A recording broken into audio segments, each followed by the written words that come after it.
Hello, everyone. Welcome to the Monday, November 9th, 2020 Upper Providence Board of Supervisors meeting, and I'm calling this meeting to order. Let's stand for the Pledge of Allegiance. Pledge allegiance to the flag of the United States of America and to the republic for which it stands, one nation, under God, indivisible, with liberty and justice for all. All right, first item up is a motion to approve the board agenda. Has everybody had the opportunity to look over the one item we're here for tonight? If so, I'll entertain a motion. I'll make a motion that we approve tonight's agenda. I'll second that. Okay, I have a motion and a second. All those in favor say aye. Aye. All those opposed, motion carries. Public comment. Anyone on the line for public comment? I'm not seeing any raised hands. Okay. There's no executive sessions to report or approval of bill list. We're not doing that tonight, or approval of the minutes. There's no public hearing or old business. We're going to jump right to new business and review the preliminary 2021 budget and consider authorization for advertisement. Good evening, everybody. What we'll be doing tonight is kind of a consolidation of our prior 3 workshops. We've had a few tweaks that we've made on some items. I guess my general comment before I go any further is, given the uncertainty, and I think you read my my transmittal letter, my main theme for 2021 is that we really need to take a pause on any major projects. I'm referring to it as the pandemic pause for 21. I think we all heard some potentially good news of a vaccine coming out. Hopefully it's more good news, but I think in a best case scenario, we're probably not going to see a vaccine probably until mid 2021, and it takes time to get everything scaled up. And you've probably heard about some of the resurgence of the cases. So I think with all those factors, we felt a little spooked about putting any robust projections for next year. So we're taking a very cautious approach for 2021. What I was going to do is talk about our 3 components to our budget. The total budgetary pie, when you factor in the general fund, is at $18.39 million. The next slide is our capital funds is at 20.5. And then our last section of our total budget is our sewer fund, which comes in about $3.8 million. So I'm going to, as I go through tonight, talk a little, pretty good detail about our general fund, then going into our some of the other funds. I'm going to have several tables I'm going to share with you tonight, but the first one is our general fund tabulations. And the yellow slide is what we're recommending from the Township Manager's Office. We always try to show what the 2020, what the prior year actuals, what the prior year budget was, what we're projecting, what staff proposed, and what the final Manager's Office adjustment was. And we're showing 0 use of budgetary reserves. That's been our practice. We really try to avoid using budgetary reserves to budget to pay for recurring costs. So we have 0 reserves and total revenues of about $18.3 million in revenues, which we think is very conservative. We've been following a lot what's been going on with the earned income tax and how many people have been furloughed versus working at home. We're pretty confident that we have a pretty good heartbeat of where we are with our revenue streams, but we're still we're not budgeting what has been some of our high actuals in prior years until we're back up and running in a full pandemic-free economy. So go on to Table 2.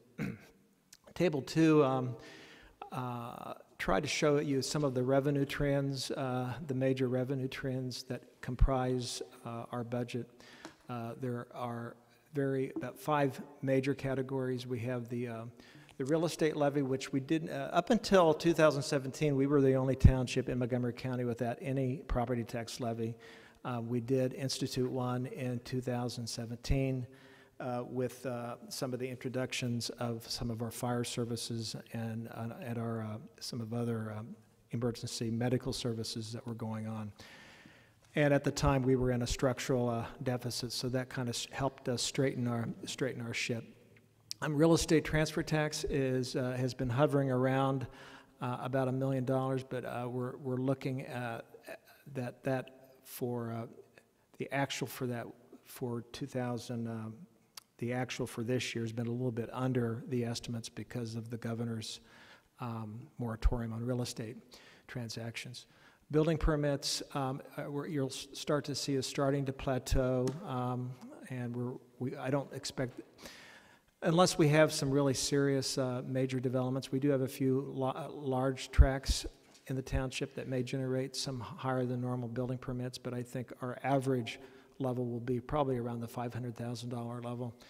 And as I indicated, we're projecting about $10.2 million in earned income tax collections by the end of the year. We've actually, Richard, correct me, we've actually had 3 good quarters where we've had the pandemic, so I think that gives us a little bit more confidence about projecting our revenues. Yeah, I believe that projection is conservative, that we actually should exceed that. Our budget, we're going up to 10.5 for our projections next budget recommendation for next year. Table 3, general fund expenditures. This is the breakdown of our general fund.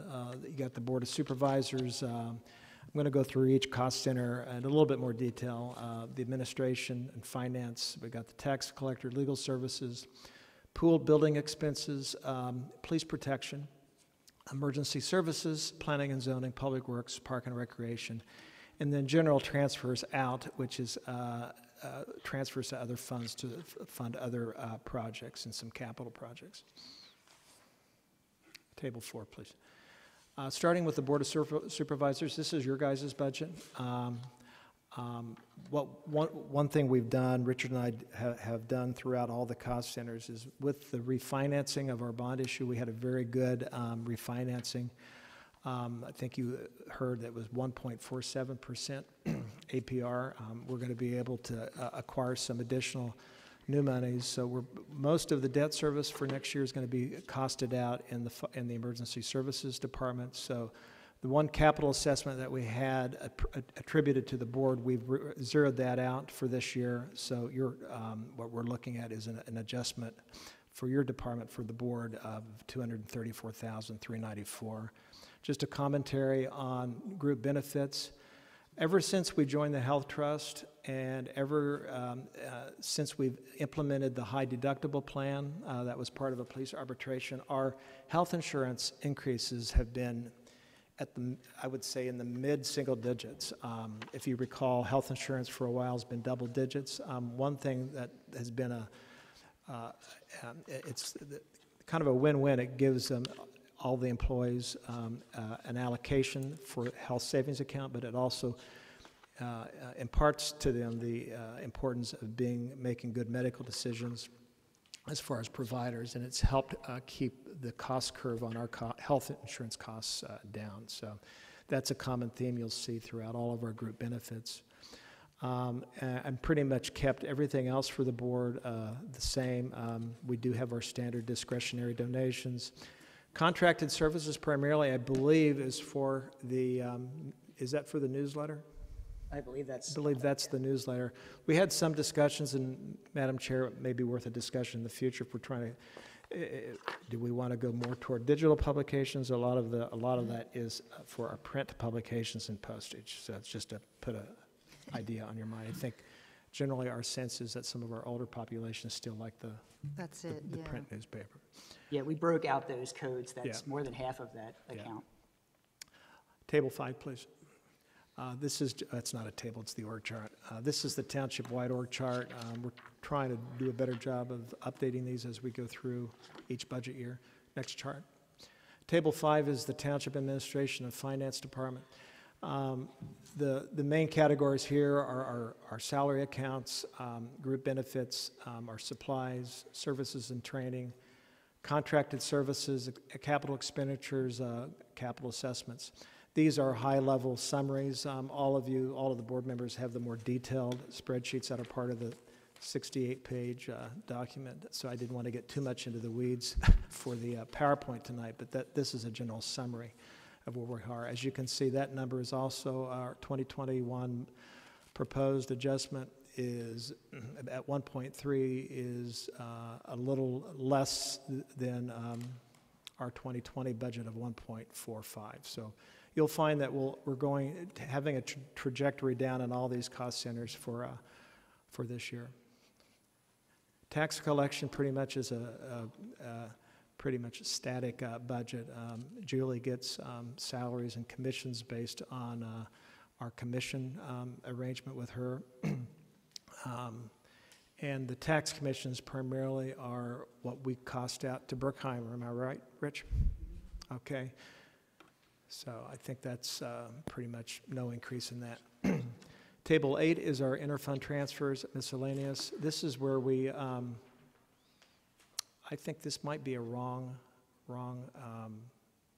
may have been coded wrongly. It says this should be legal, not interfund transfers. My apologies for that, but this is our legal account. Township solicitor, township labor, and special legal, and our consulting services. That account we anticipate to stay level at 115.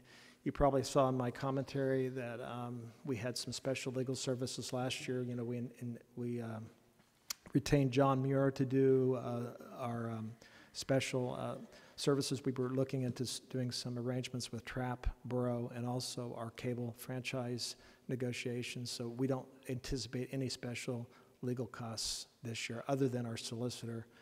And we use our labor council very sparingly, only when we need to. Next table, please. We're going to go into now the police department. This is our police services. Again, the main categories: salaries, group benefits, supplies. The main commentary that we have for the police would be that the salary levels are coming down. They do have contracted rate increases, but we are free.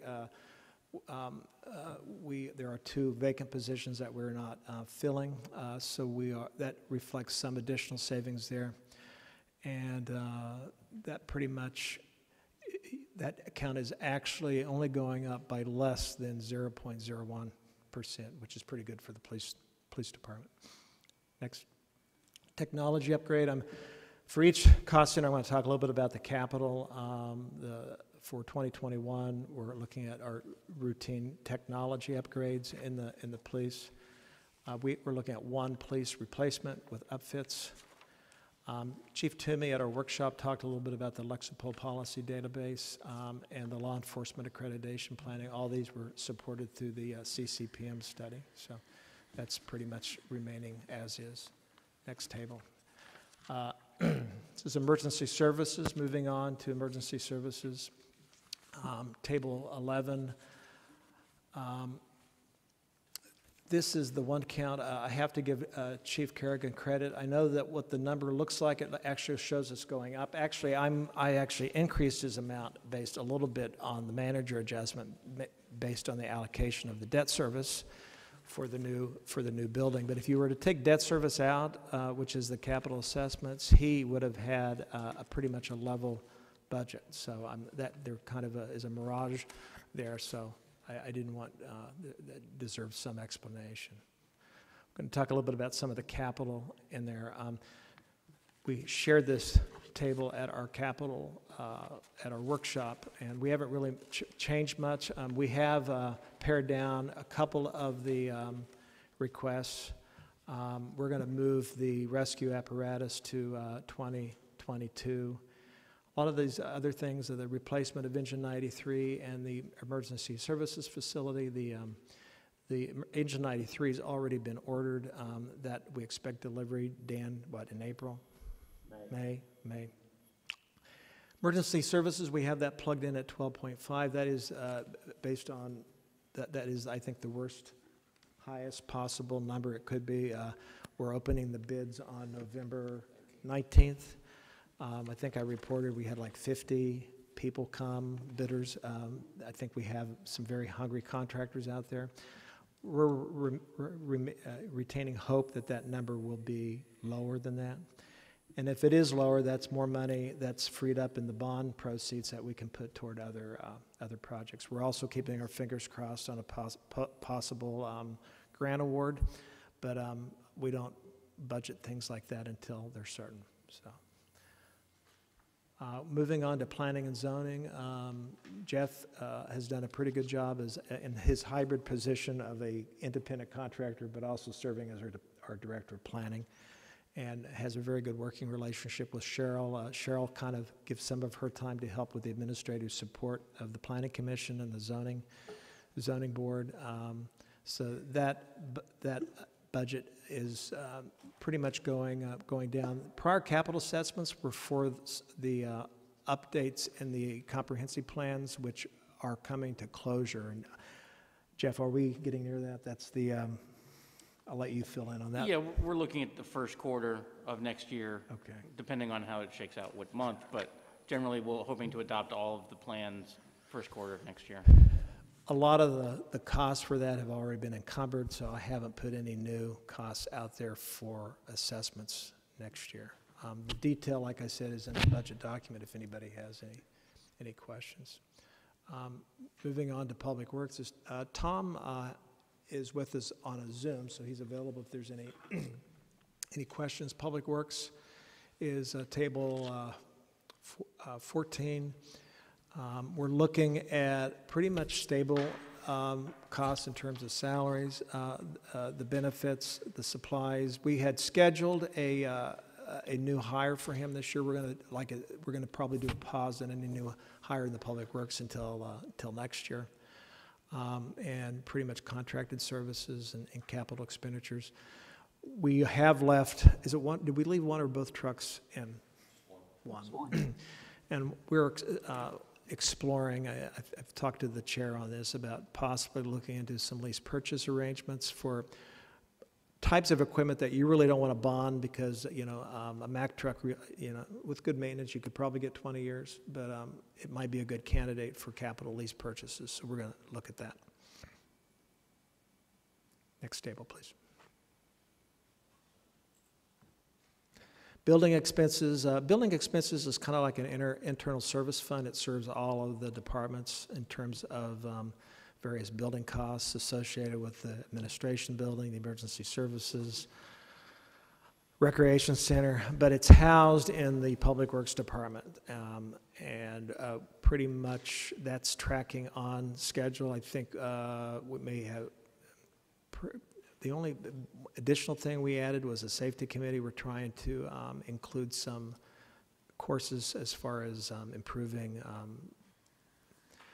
the ingress and egress of some of our entrances and trying to mitigate any of our accidents that come through our property liability coverage. So that's pretty much level. Getting into some of our road projects, we discussed this in our workshops. The Walnut Street and the most of our major projects we're pushing off until 2022.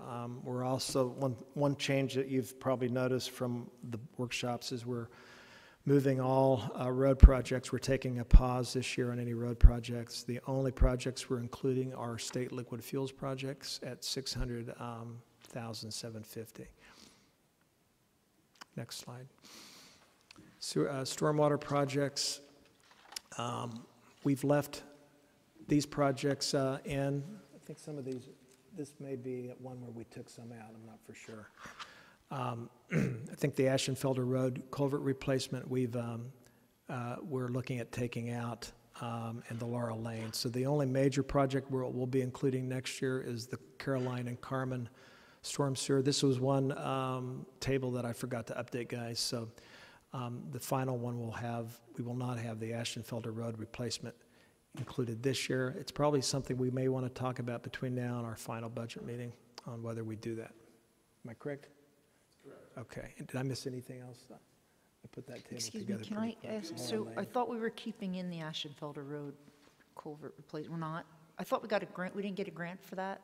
There's no grant funding Okay. involved in that. The only issue that arises is that Ashenfelder Road is in such bad shape, we moved it up to the road project A list that will be paved this year. And it's kind of a chicken and the egg thing. You really don't want to pave the road and then do the culvert the following year. You're cutting up 300 feet of good pavement that was just laid down only to repave it again. So wouldn't we do the culvert replacement and then pave the road? Is that, that's what you're That saying? would be ideal. You're That would be right. the ideal. Yeah, right. Well, I mean, you know, we've been talking about Ashenfelder. It's a problem, it's a hazard, we've identified it as a hazard, and I know we're trying to be a little conservative, we're being very conservative, but we've identified a problem.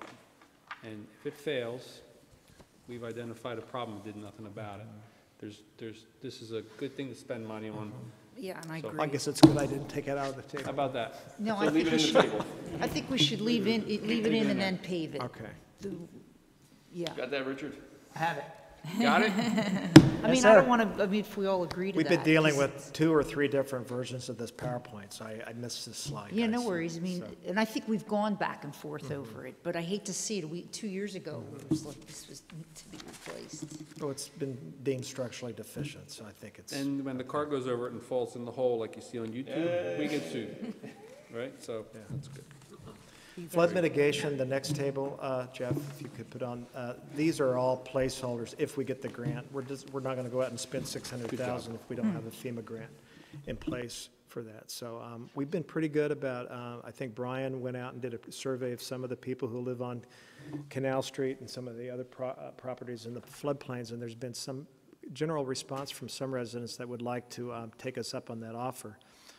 So we're keeping a dialogue with PEMA. I think PEMA gets its monies through FEMA, so it's trickled down from the federal government.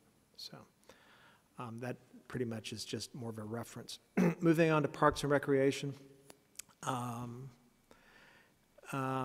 Salaries, benefits, pretty much the only, this is one that will need some further discussion on over the course of the next few weeks.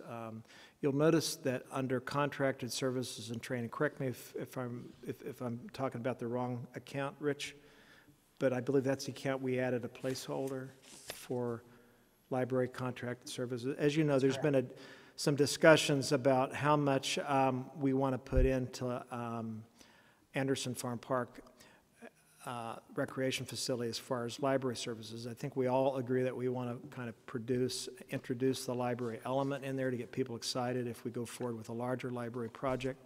The question is, as you know, that building is kind of a white elephant with a lot of, sometimes sunk costs, but we're trying to find the right mix.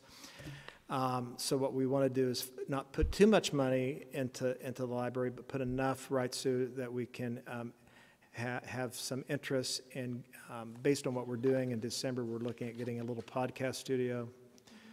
Not to regurgitate stuff you've already talked about, but we're going to be increasing that type of service for the. And LSS can work with us. They can work with us lightly, or we can all go all in and make it really kind of a branch campus. Sue and I are of the opinion that we need to crawl before we walk and put a lot of our energies and focus on the new facility. But we put in, how much did we put in, Rich? We put in 84,000. We put a placeholder in there. It's just a placeholder of $84,000 of what we may be able to do for getting some library book collections, getting some 3D printers, some other types of things. I really don't have any science other than how I arrived at that number. It's just that based on what LSS gave us, it seems to be a happy medium, but I think it needs to be more discussion. And Helene, I talked to you also and open this up for the board. If I could, I'd like to get a working committee together on the whole library learning center project. Kind of what you've already done with the fire.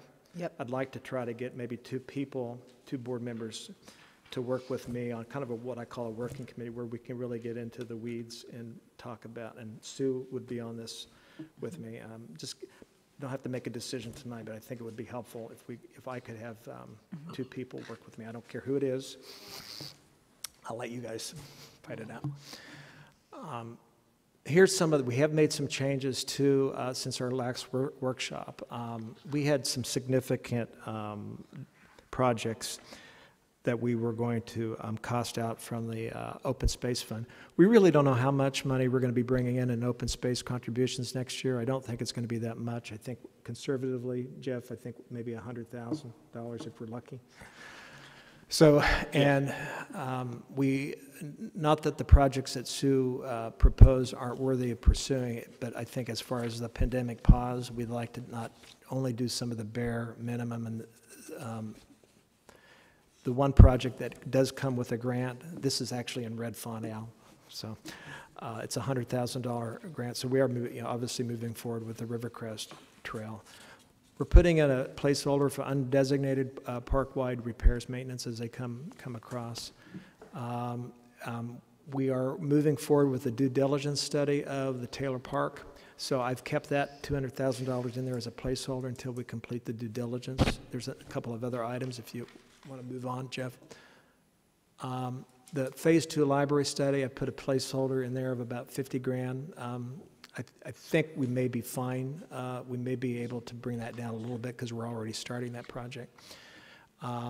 And the one big item that we did add to this was the Joyce property repairs. This was not in the last spreadsheet, but based on some feedback that we've gotten about the roof conditions and stuff, that seems to be a reasonable number. So that completes the discussion on general fund. I went through a lot of stuff. A lot of this we've already went through in our workshops, tweaks here and there. Any questions? I do. A couple things. I've seen some numbers change since I last looked, in particular to Department of Fire Emergency Services regarding, and I hate to talk salaries, but my concern with how the firefighters and the fire chief specifically are paid. I think the fire chief's underpaid, and some of the firemen are underpaid.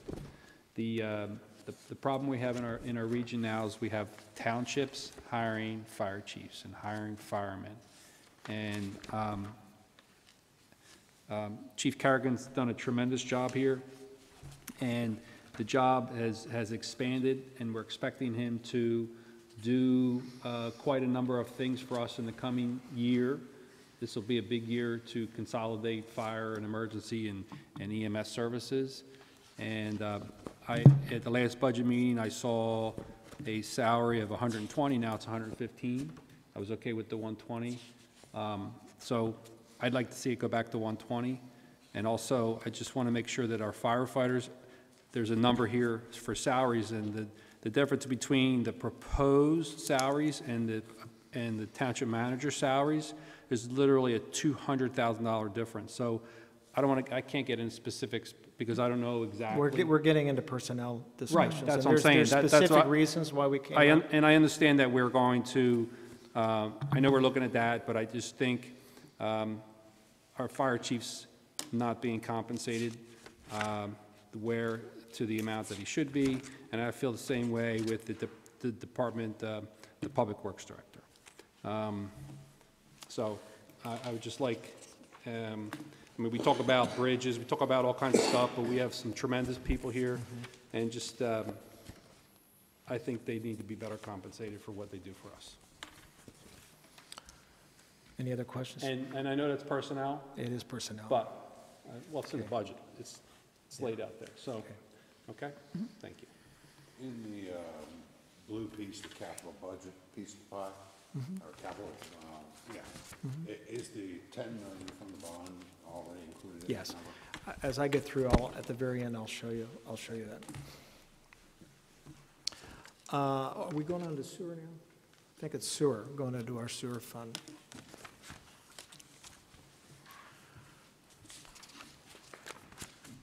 I'm not going to get as much into the weeds with the sewer as I do with the general fund, but I have two tables on the revenue and the expenditure. Back to revenues. Table 21, we're looking at no major change. You know, we had that major adjustment a couple years ago, so we're not looking at any changes in the sewer rates. So we're looking at about 3.8 in revenues. That comes from our tapping fees, our user charges, our EDU, sewer assessments, and sewer certification fees. This obviously has to be balanced. You can go to table 22. Our major costs in our sewer budget are our general expenses, our fees that are transfer payments to the Lower Perkiomen Valley Regional Sewer Authority, modest payments to Royersford, Collegeville. I think public works salaries, employee benefits are what we assess the sewer fund for services that the Public Works Department provides to the sewer. And then we're looking at a major transfer of about $852,000 to the sewer system capital. So we're looking at about 3.8. So that kind of balances out. That's our sewer project, so about 3.84. Moving on to our capital funds, you'll notice as I went through all the departments, we went through each department's capital funds. So I'm not going to be redundant and go through all the projects again. So I'm going to go look at more categories. But this is how our capital budget funding sources answers your question, Bill. As far as capital planning proceeds is what we refer to as bond proceeds. Our capital asset allocations are what we assess the departments for certain capital projects at 2%. General capital funds, just as from our general capital account, we're looking at 1.4 million. State liquid fuels, about 700,000. Sewer capital fund, 5.745, and I think our main projects there are what, Spring Mill, right? Spring Mill, Pleasant Lane, and Tindy Road. Those projects will be starting. Capital planning proceeds, the $10 million, a good lion's share of that is going to be going toward what we anticipate to be the project costs for the firehouse for at least the 2021 portion. Just so you know, when we issued those bonds, we were able to, through the cost savings and the refinancing, free up about $1.7 million in additional new money without it impacting any of our debt service payments. So if our fire project comes in lower than $12.5 million, and that's extra money that we can add to our bond proceeds for other projects. And if we get the grant, I keep putting pressure on you on the grant. So maybe we'll get, if we get the grant, that actually passes through to the budget, and that would actually free up bond money too. So, but we're keeping that all unallocated for next year, just to see how we get through next year. Park and Open Space Fund, even though the Park and Open Space Fund has well over $1 million, we're only budgeting about $357,000. Just to keep that, keep the cash balance at a respectable level there. And grants and donations, $1.7 million. Those are monies that we know we're going to get.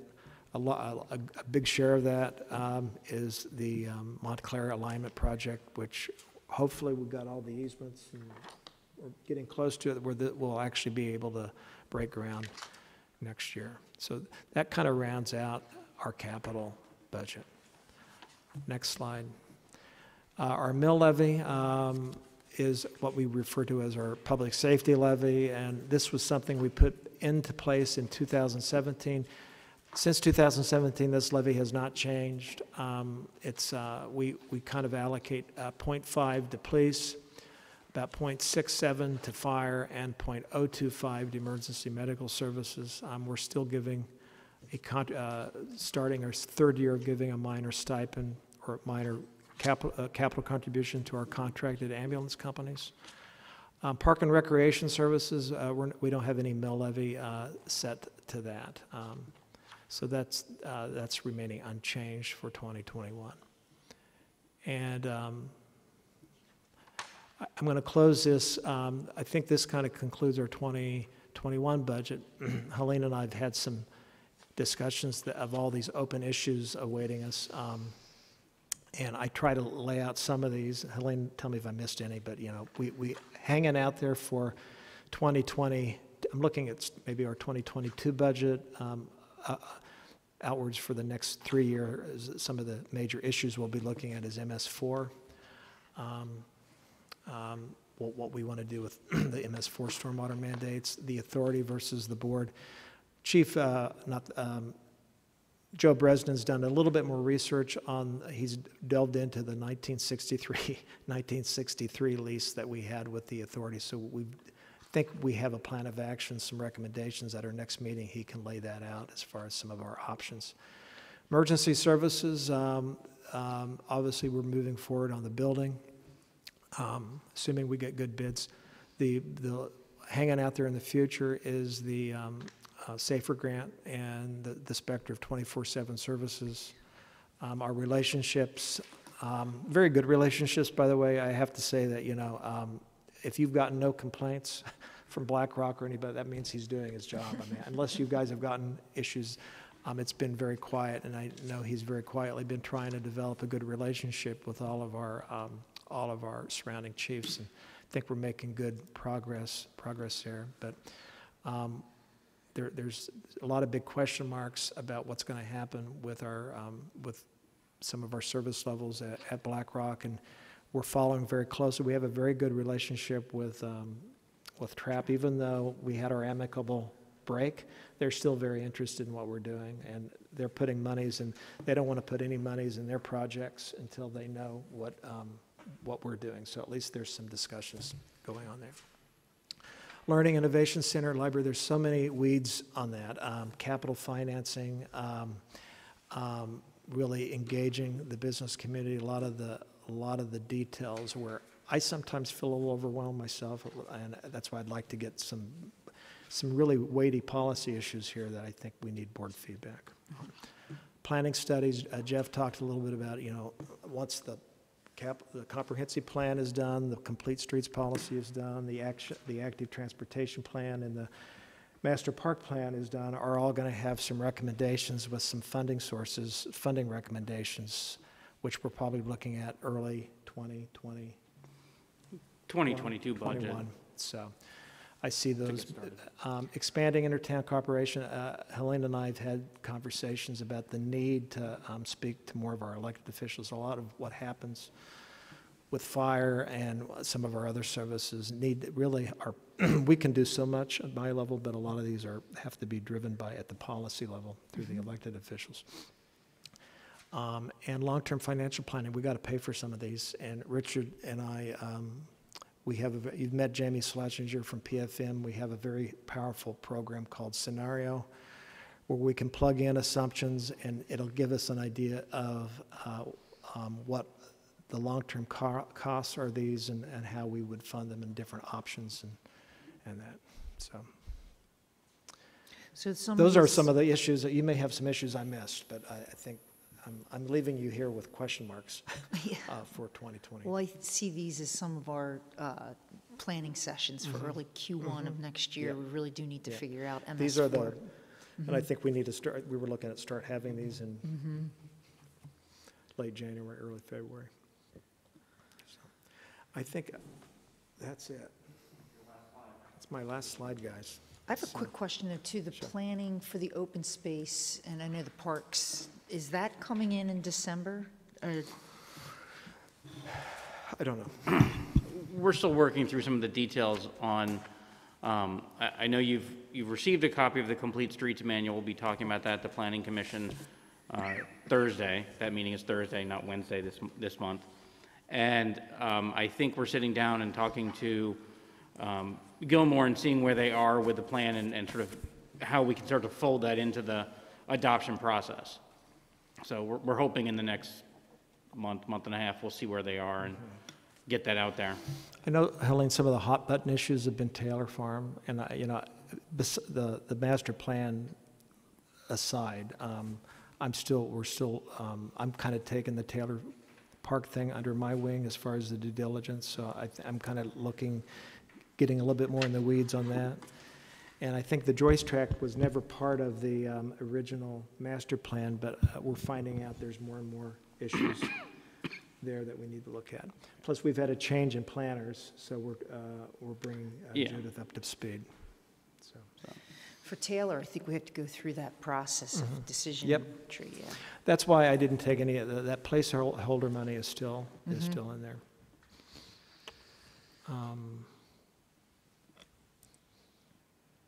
Any other questions? No, does anybody have any questions? Questions, comments? Just a shout out to all my staff. They've been very helpful, and it's been a true team effort. I did not do this by myself, believe me. And Cheryl keeps us all on our toes, so.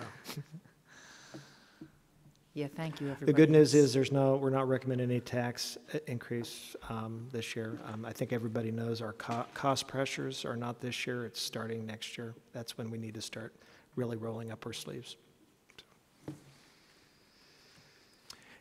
And if there's no other question, if there's no major adjustments, the way this works is if you're fine with the preliminary plan the way it looks, the actual final adoption isn't until December 7th. So once you let this go public, we'll put this on the website. Public will have an opportunity to review it and ask comments. And by law, we have to have this available for public comment for at least a minimum of 20 days. I think December 7th gives us a little bit of extra time. I've been burned in prior years where, because we didn't start the 20-day clock, we were here on December 23rd passing the budget, and I'm trying to avoid having a holiday meeting if we don't have to. So, Well, we'll try to avoid that. yeah. Quick question about, another ahead. question, Aschenfelder. So if we've taken executive board decision to do Aschenfelder Road this year, but there's also a paving project there. So will we do both? We'll make sure that both of those are included, and that's actually one change. Before we put this public to the public, we'll make sure that change is made. That's the one thing that seems to have come out. Has there been anything else in tonight's discussion? I'm just saying there's 0.83 miles of paving. So Would stay in. It would stay all in. together. Okay, good. The other Aschenfelder project, if you're making reference to, that came out of the budget is the Aschenfelder-Troutman Trail.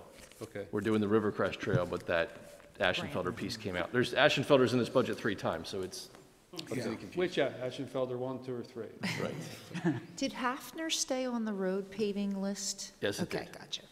That Yeah, it does was need- moved to liquid fuels. It needs to get done. I was hoping it was on the A list. Okay. John, we did put the splash park. I'm surprised you didn't ask about it. It's programmed right now in 2022. So. You want to see more enthusiasm, John?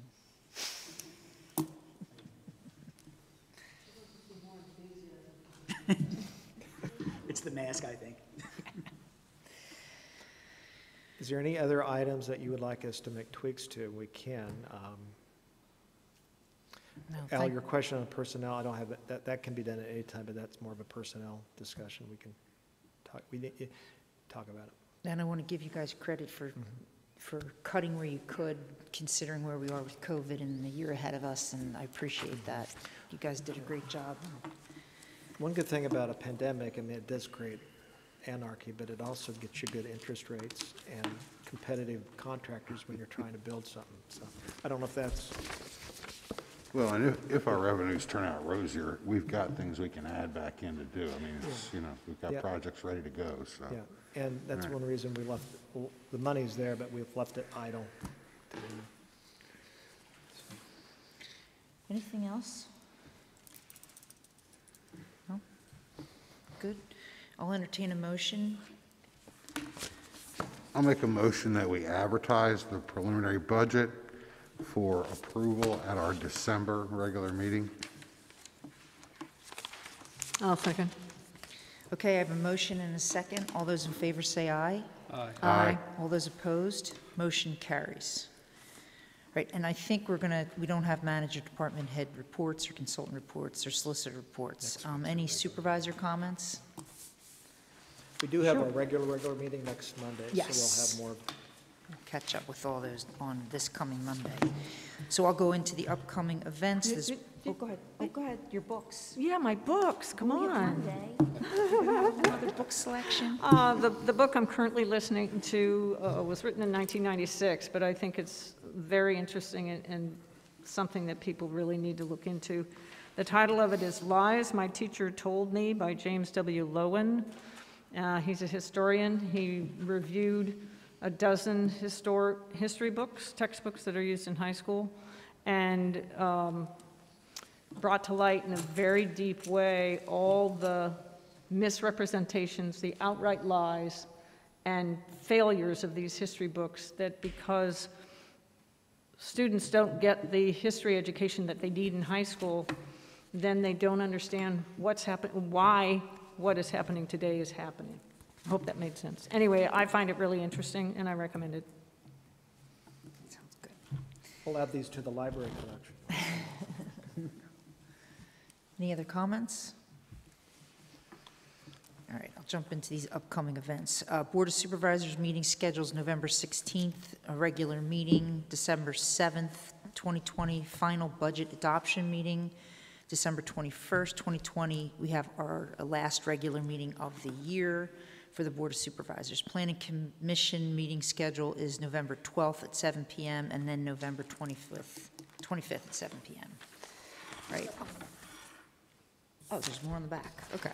Parks and Recs Committee meeting scheduled November 18th, 2020 at 6 o'clock. Comprehensive Plan Subcommittee meeting November 18th, 2020 at 7 p.m. And Municipal Authority meeting scheduled December 3rd, 2020 at 7 p.m. All right, I'll entertain a motion for adjournment. I'll make a motion to adjourn. Second. Okay, I have a motion and a second. All those in favor say aye. Aye. All those opposed, motion carries.